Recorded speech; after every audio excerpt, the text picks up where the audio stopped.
ஆனி மாத ராசி பலன்கள் மேஷ ராசிக்கு எப்படி இருக்கு? அதாவது ஜூன் 15 2026 15 ஜூலை 2026 வரைக்கும் ஆனி மாத ராசி பலன்கள். முதல் விஷயம் எப்படி இருக்கு? சில விஷயங்கள் பார்த்த அப்படின்னா, கோபத்தால் உனது வாய்ப்பை தவற விடுவீர்.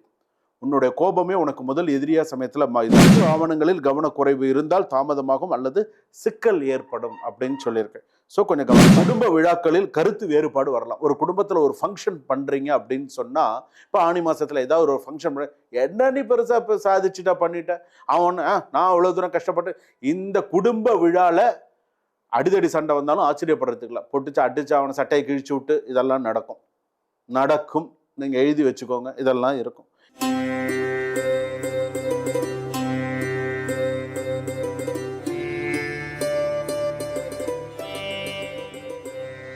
ஜனனி ஜன்ம சௌக்கியானாம் வர்தனை குல சம்பதாம் பதவி பூர்வ புண்ணியானாம் லிக்கியதே ஜன்ம பத்திரிகா கஜானனம் பூதகணாதி சேவிதம் கபித்த ஜம்பு பலசார பக்ஷிதம் உமாசுதம் சோக விநாச காரணம் நமாமி விக்னேஸ்வர பாதபங்கஜம் ஆதித்யாயச்ச சோமாய மங்களாய புதாயச்ச குரு சுக்ர சனிபியஸ்ச ராகவே கேதவே நமஹா.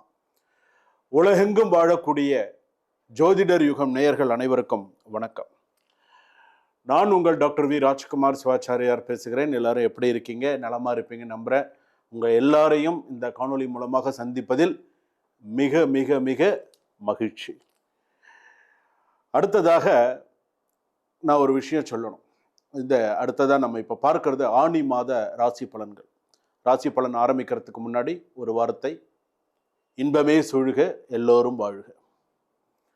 இந்த ஆனி மாத ராசி பலன்கள் அப்படின்னு சொல்லும் பொழுது ஏன் சுவாமி நம்ம ஆனி மாதத்துக்கு ராசி பலன் இந்த மாதிரிலாம் நமக்கு இருக்கா, இந்த மாதிரிலாம் ஏதாவது சில சூழ்நிலைகள் இருக்கா அப்படின்னு கண்டிப்பாக உண்டு. எப்படி அப்படின்னா, இப்போ மேஷ ராசியில் மேஷத்தில் சூரியன் இருந்தால் மேஷம், ரிஷபத்தில் சூரியன் இருந்தால் நீங்கள் பிறந்த சூரியன் எந்த ராசியில் இருக்கோ அதுதான் நீங்கள் பிறந்த தமிழ் மாதம். இப்போ ரிஷபத்திலிருந்து மிதுனத்துக்கு சூரியன் போகும் பொழுது, மிதுனத்தில் சூரியன் இருக்கும்போது ஆனி மாதம், சித்திரை வைகாசி ஆனி மாதம். இப்போ அந்த ஆனி மாதம் அப்படின்னு சொல்லும்போது, இந்த ஆனி மாதத்தில் கிரகங்கள் எந்தெந்த இடத்துல எந்தெந்த ஸ்தானத்தில் இருக்கு.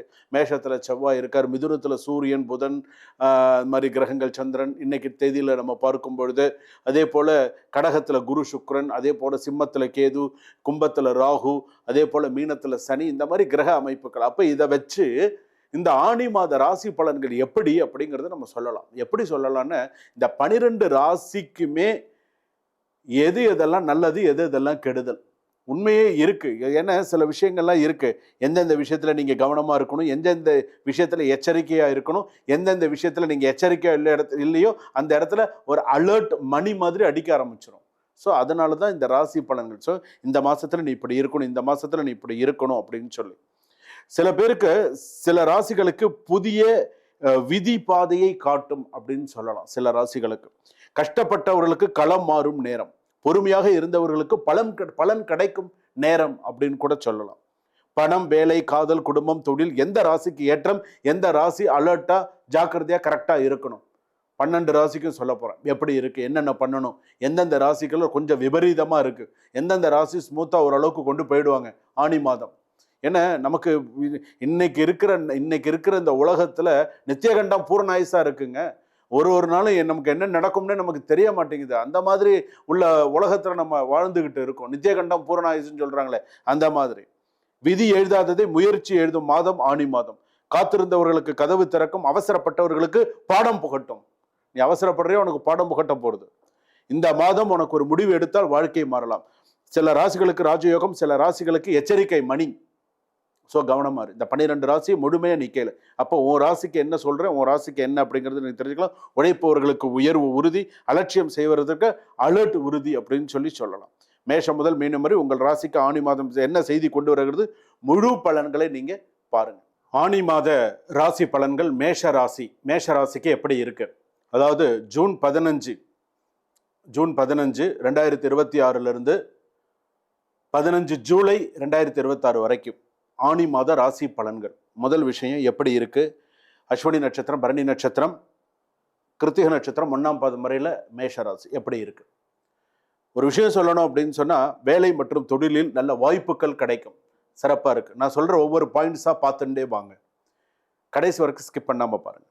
வேலை விஷயத்துல நல்லா இருக்கும். தொழில் விஷயத்துல எடுத்துட்டோம் அப்படின்னு சொன்னா ஓரளவுக்கு தொழில் சம்பந்தமானது அகலக்கால் வைக்காம ஓரளவுக்கு நார்மலா கொண்டு போனீங்கன்னா தொழில் நல்லா இருக்கும். அகலக்கால் வச்சிங்கன்னு சொன்னா யாரையும் நம்பி பணத்தை கொடுத்தீங்கன்னு சொன்னா கொலாப்ஸ் ஆயிடும், ஜாக்கிரதை. 2, குடும்பத்தில் சுப நிகழ்ச்சி நடைபெற வாய்ப்பு உண்டு. ஸோ நோட் பண்ணிக்கோங்க. வெளிநாட்டு வேலை மற்றும் விசா தொடர்பான நல்ல தகவல் வரும். பழைய கடன் நிதி சுமை குறையக்கூடும். ஸோ ஓரளவுக்கு ஓவரால் ஒரு சில விஷயங்கள் நல்லா இருக்கும். மேஷராசி பொறுத்தளவுக்கு உனக்கு தாயார் இருக்காங்கன்னு சொன்னா உடல்நிலை கொஞ்சம் கவனமா பார்த்துக்கணும். சில விஷயங்கள் வந்து பார்த்த அப்படின்னா கோபத்தால் உனது வாய்ப்பை தவற விடுவீர். உன்னுடைய கோபமே உனக்கு முதல் எதிரியா சமயத்துல இதாயிடும். நண்பர்கள் அல்லது உறவினர்கள் முழுமையாக நம்பி பணம் கொடுத்தால் சிக்கலாயிடும். அது உறவினராக இருந்தாலும் சரி, நம்ம நண்பர்களாக வாட்டுக்கு பணத்தை கொடுத்துட்டு அப்படின்னு சொன்னா அதுக்கப்புறம் ஏன் கொடுத்தோன்னா திரும்ப வராது. பண வரவு இருந்தாலும் செலவுகள் அதிகரிக்கும். அலுவலகத்தில் பொறாமை கொண்டவர்கள் மன அழுத்தம் ஏற்படலாம். உன்னை பார்த்து பொறாமப்படுவான், என்னடா இவன் நம்ம சும்மா தானே இருக்கும், இவன் நம்மளை பார்த்து பொறாமப்படுறாங்கிற ஒரு சில மன அழுத்தங்கள் வரலாம். ஸோ கொஞ்சம் கவனம் பாருங்க. சொத்து ஆவணங்களில் கவனக்குறைவு இருந்தால் தாமதமாகும் அல்லது சிக்கல் ஏற்படும் அப்படின்னு சொல்லியிருக்கேன். ஸோ கொஞ்சம் கவனமா இருங்க. அடிக்கடி தலைவலி வரலாம், கண் சோர்வு மற்றும் தூக்கமின்மை ஏற்படலாம், இரத்த அழுத்தம் ஏற்ற இறக்கமாக இருக்கலாம், அதிக வெப்பத்தால் உடல் சோர்வு ஏற்படலாம், வயிறு எரிச்சல் மற்றும் செரிமான கோளாறு சிலருக்கு வரலாம். வயிறு எரிச்சல்னு நீங்க வயிற்றெரிச்சல் நினைச்சுக்காதீங்க, அது வேற. வயிற்றெரிச்சப்படுறதுங்கிறது வேற. வயிறு எரிச்சல்ங்கிறது உடம்புக்குள்ள இருக்கக்கூடிய ஒரு சில விஷயம். சில பேருக்கு ரொம்ப காரமாக சாப்பிட்டு எனக்கு வயிறு ரொம்ப வலிக்கிறது அப்படின்னு சொல்கிறான் இல்லையா, வயிற்றெரிச்சல் வேற. வயிறு உள்ள அந்த உடல் ரீதியாக எரியக்கூடிய சில விஷயங்கள் அப்படின்னு சொல்றது. ஸோ இதெல்லாம் கொஞ்சம் கவனமாக இருக்கு. அதே போல சிறிய விஷயங்களை பெரிதாக்கினால் கணவன் மனைவிக்குள்ள சண்டைகள் நிறையா வரும். பணம் தொடர்பான கருத்து வேறுபாடுகள் வரலாம். அதே போல வந்து ஜூன் இறுதியில் உணர்ச்சி வசப்பட்ட பேச்சுக்களை தவிர்க்கவும். பொறுமையுடன் பேசினால் பிரச்சனைகள் உடனே சரியாகும். சரி, இப்போ வந்து பார்த்தீங்க அப்படின்னு சொன்னா இன்னொரு விஷயம். இந்த மேஷ ராசிக்காரங்களுக்கு, இந்த நட்சத்திரக்காரங்களுக்கு, இந்த அஸ்வினி பரணி கிருத்திகை 1ஆம் பாதம் வரையில இருக்கக்கூடிய இந்த ஆணி மாசத்துல புதுசா ஒரு பிரச்சனை வருது. என்னன்னா, முதல் விஷயம், ஒன்று மருமகனால பிரச்சனை வரும், இல்லைன்னா மாமனார்னால பிரச்சனை வரும். எல்லா இடத்துலையும் மாமியார்னால பிரச்சனை வரும். ஆனால் இங்கே வந்து அப்படியே கொஞ்சம் டிஃப்ரெண்ட்டாக மாறும். மாமனார் இவர் சும்மா இருந்தாலே பிரச்சனை இல்லை, இவராலையும் மருமகனாலையும் பிரச்சனை வரும். இது நீங்கள் அந்த மாதத்தில் வரும்போது நீங்களே சொல்லுவீங்க, என்ன சாமி நீங்கள் சொன்ன மாதிரி சில விஷயங்கள் வந்தது அப்படின்னு சொல்லுவீங்க. ஸோ இந்த மாதிரி நடக்கிறதுக்கான வாய்ப்புகள் உண்டு. இதுக்கு நடுவில் யார் பூர்வார்னா கொழுந்தனார் பூர்வார். நடுவில் பூந்து நான் சமரசம் பண்ணுறேன், நான் பேசுகிறேன்னு சொல்லி அவர் ஏதாவது ஒரு விஷயத்த கிளறி விட்டுட்டு போவார். தீர்த்து வச்சுட்டு போக மாட்டார், கிளறி விட்டுட்டு போவார். இது லேசாக தானே கிளறி இருக்கு, நம்ம இன்னும் கொஞ்சம் ஆழமாக கிளறி விட்டுட்டு போவோம். யார்? கொழுந்தனார் பார்க்குற வேலையாக இருக்கும். ஸோ கொஞ்சம் இதெல்லாம் எச்சரிக்கை பதிவு, கவனமாக இருங்க. அதே போல் வந்து பார்த்தீங்க அப்படின்னு சொன்னால் சிலருக்கு கருத்து வேறுபாடு இருந்தாலும் பின்னர் மட்டுமே சரியாகும். இந்த மாதிரி சின்ன சின்ன கருத்து மருமகன், மாமனார், கொழுந்தனார், இந்த விஷயம் மேஷராசிக்கு உண்டு. கவனமாக இருங்க. நான் வேற எதுவும் சொல்ல விரும்பலை. இந்த விஷயத்தில் நீங்கள் கவனமாக இருக்கணும். அது ஆணாக இருந்தாலும் சரி, பெண்ணாக இருந்தாலும் சரிங்க. இந்த பிரச்சனை வரும்னு சொன்னால் இந்த பிரச்சனை வரும், கவனமாக இருக்கும். மரியாதையுடன் நடந்து கொண்டால் ஆதரவு கிடைக்கும், அதுவும் நான் சொல்லிட்டேன். இன்னொன்று வந்து என்ன அப்படின்னா, குடும்ப விழாக்களில் கருத்து வேறுபாடு வரலாம். ஒரு குடும்பத்தில் ஒரு ஃபங்க்ஷன் பண்ணுறீங்க அப்படின்னு சொன்னால், இப்போ ஆணி மாதத்தில் ஏதாவது ஒரு ஃபங்க்ஷன் என்ன நீ பெருசாக இப்போ சாதிச்சுட்டா பண்ணிட்ட, அவன் நான் அவ்வளோ தூரம் கஷ்டப்பட்டு. இந்த குடும்ப விழாவில் அடிதடி சண்டை வந்தாலும் ஆச்சரியப்படுறதுக்குல பொட்டுச்சு அடிச்சு அவனை சட்டையை கிழிச்சு விட்டு இதெல்லாம் நடக்கும். நீங்கள் எழுதி வச்சுக்கோங்க, இதெல்லாம் இருக்கும். எங்கேயாவது ஒரு இடத்துல நீங்கள் கேள்விப்படுவீங்க, சாமி என் குடும்பத்தில் இது நடந்தது சாமின்னு நீங்கள் சொல்லுவீங்க. ரெண்டாவது, தேவையற்ற ஒப்பீடுகள் மனக்கசப்பை உருவாக்கலாம். அவன் அப்படி இருக்கான், இவன் இப்படி இருக்கான், இவன் எப்படி இருக்கான்னு தேவையில்லாமல் உங்களுக்குள்ள சண்டை தான் வரும். எவன் எப்படி போனால் நமக்கு என்ன, நம்ம எப்படி இருக்கோம் அதை பாருங்க. வதந்திகளை நம்ப வேண்டாம், தயவு செய்து அதை மட்டும் நம்பாதீங்க. வதந்திகளை நம்ப வேண்டாம். அதே போல ஜூலை முதல் வாரத்திற்கு பிறகு உறவுகள் சீராகும். இந்த பிரச்சனை எல்லாம் எப்போ சரியாகும் அப்படிங்கிறது. இப்போ நான் சொன்னேன் இல்லையா, இந்த ஆணி மாத ராசி பலன்ல இந்த 3 நாள் கொஞ்சம் உங்களுக்கு எச்சரிக்கையாகவும் கவனத்துடன் செயல்பட வேண்டிய நாள். 19 ஜூன், 28 ஜூன், 10 ஜூலை. குடும்ப சண்டைகளை தவிர்க்கவும், பணம் மற்றும் நகைகளை பாதுகாப்பாக வைத்திருக்கும், வாகன பயணத்தில் கவனம் தேவை. அதே போல கோபத்தை கட்டுப்படுத்தினால் எதிரிகள் கூட நண்பர்களாக மாறுவார்கள். அதே போல ஒரு தவறான வார்த்தை வெற்றியை தள்ளி போடவும் செய்யும். ஸோ கவனமா இருங்க. முருகப்பெருமான் வழிபாடு பண்ணுங்க.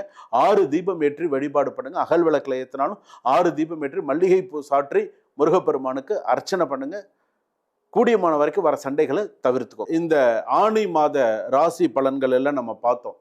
சுவாமி இப்போ இந்த ஆணி மாத ராசி பலன்களில் நம்ம பார்க்கும்போது வந்து பார்த்தீங்கன்னா பொது பலன்கள் தான். நான் மக்கள் ஜோதிடர், நான் மக்கள் ஜோதிடர். ஸோ மக்களுக்கான அன்றாட பிரச்சனைகளை சொல்லக்கூடிய ஜோதிடர் நான். அன்னாடம் நீ என்ன பிரச்சனையை சந்திச்சுட்டு இருக்க, நான் எழுதியே தருவேன். நான் மற்றவங்கள மாதிரிலாம் நீ இந்த மாதம் நீ இந்த பிரச்சனை அனுபவிப்பேன்னா நான் எழுதியே தருவேன், நீ இதுதான் நீ அனுபவிப்ப அப்படின்னு சொல்லி. நான்லாம் பின்வாங்க மாட்டேன். ஏன்னா நான் மக்கள் ஜோதிடர். அதனால் எனக்கு தெரியும் மக்கள் நான் ஒரு ஜாதகம் கணிக்கும் போது என்னுடைய முன் காணொளிகள் எல்லாமே நீங்கள் பார்த்துருப்பீங்க. பிரம்மன் எழுதிய விதி, அதுக்கு அடுத்ததாக பார்த்தீங்க அப்படின்னு சொன்னால் 1960 முதல் 90 வரை, 90 முதல் 2025 வரை மக்கள் வாழ்க்கை பயணம் எப்படி இருந்தது, கர்மா, நிறைய விஷயங்கள் நான் சொல்லியிருப்பேன். அப்படி இருக்கக்கூடியதில் இந்த ஆணி மாத ராசி பலன்களும் பொது பலன்களே. இந்த பொது பலன்களை நீங்கள் சில பேருக்கு இது 100% இல்லை, 200% அப்படியே பழிக்கும். அதில் மாற்று கருத்தே கிடையாது, பழிக்கும். நீங்கள் எச்சரிக்கையாக இருந்துக்கணும். உங்களுக்கு ஏதாவது சந்தேகம் இருந்தால் நீங்கள் என்ன பண்ணணும், ஒரு ஃபோன் கால் பண்ணி, என்னோட டிஸ்கிரிப்ஷனில் என்னோட அட்மின் நம்பர் இருக்குது, ஃபோன் பண்ணி ஒரு அப்பாயின்மெண்ட் ஃபிக்ஸ் பண்ணி உங்களுக்கான ஜாதகத்தை ஒரு 20 நிமிஷம், உங்களுக்காக ஒரு 20 நிமிஷம் நீங்கள் ஸ்பெண்ட் பண்ண மாட்டீங்களா வாழ்க்கையில்? ஸ்பெண்ட் பண்ணி டைம் கேளுங்க. ஒரு வீடியோ கால் பண்ணி கேளுங்க, ஒரு நார்மல் கால் பண்ணி பேசி உங்கள் வாழ்க்கையை பற்றி நீங்கள் தெரிஞ்சுக்கோங்க. அடுத்த 10 வருஷம் எப்படி இருக்க போறீங்கன்றத தெரிஞ்சுக்கோங்க. மைண்ட் செட் பண்ணிக்கோங்க. நம்ம இப்படி தான் இருக்க போகிறோம், இதெல்லாம் தான் நமக்கு வரப்போகுதுங்கிறத மைண்ட் செட் பண்ணிக்கோங்க. அப்புறம் பாருங்க வாழ்க்கை எப்படி இருக்கு. உங்களுடைய பூஜையும், உங்களுடைய தெய்வ பக்தியும், உங்களுடைய சில விஷயங்களும், என்னுடைய ஆசீர்வாதமும் எப்படி இருக்கு என்னங்கிறது நீங்க பிறகு பாருங்க. தெய்வத்துடைய பூரண ஆசீர்வாதம் உங்களுக்கு எல்லாருக்குமே உண்டு. சுபம். வாழ்க வளமுடன்.